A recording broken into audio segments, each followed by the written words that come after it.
Halo na karibu katika chaneli yetu ya Dochi Rahisi. Wiki iliyopita tulijifunza namna ya kufahamiana na watu, tukajifunza namna ya kuuliza wie heißt du, na tukajifunza pia neno freut mich dich kennenzulernen. Leo tunaendelea na swali ambalo utalisikia mara kwa mara katika nchi ya Ujerumani na katika nchi ya Austria na katika nchi ambayo Kijerumani kinatumiwa. Utasikia neno hili woher kommst du. Woher kommst du ina maana ya unatoka wapi, na hili ndio somo letu la leo. Na ikiwa ni mtu ambaye kidogo daraja yake au cheo chake ni cha juu, unamheshimu kama kwa mfano mwalimu wako au bosi wako au labda viongozi serikalini, utosema woher kommst du, badala yake utasema woher kommen Sie, mnatokea wapi, kwa heshima. Kwa hiyo namna ya kujibu swali hili ni kama ifuatavyo. Utasema tu ich komme aus, kwa maana hiyo natokea, alafu utajaza nchi. Ich komme kwa mfano Tanzania, utasema ich komme aus Tanzania, natokea Tanzania.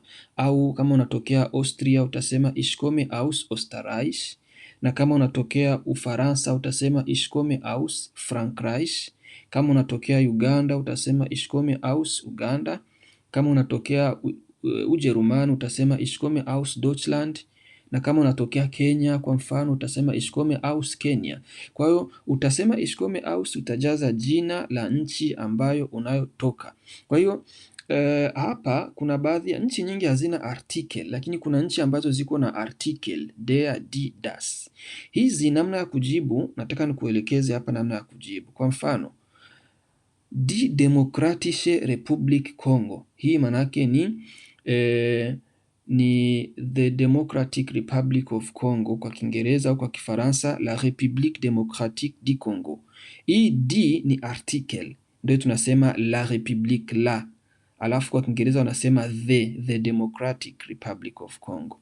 Kwa hiyo nchi ambazo ziko na D, unaposema ich komme aus, hautasema D, utasema der. Kama nchi iko na D, kwa mfano natokea Kongo, maana mimi ni raia wa Kongo, utasema ich komme aus der Demokratischen, utaweka n mwisho, Demokratischen Republik Congo, natokea Kongo. D inageuka kuwa der.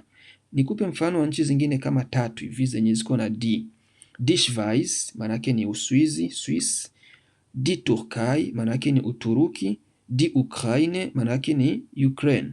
Hizi nchi badala ya D ukishasema tu aus, D inageuka na kuwa der. Ich komme aus der Schweiz, natokea Swiss, au mimi ni raia wa Swiss. Ich komme aus der Turkai, natokea Uturuki. Ich komme aus der Ukraine, natokea Ukraine.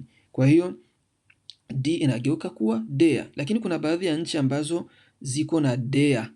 Kwa mfano der Iran, der Iraq, der Sudan.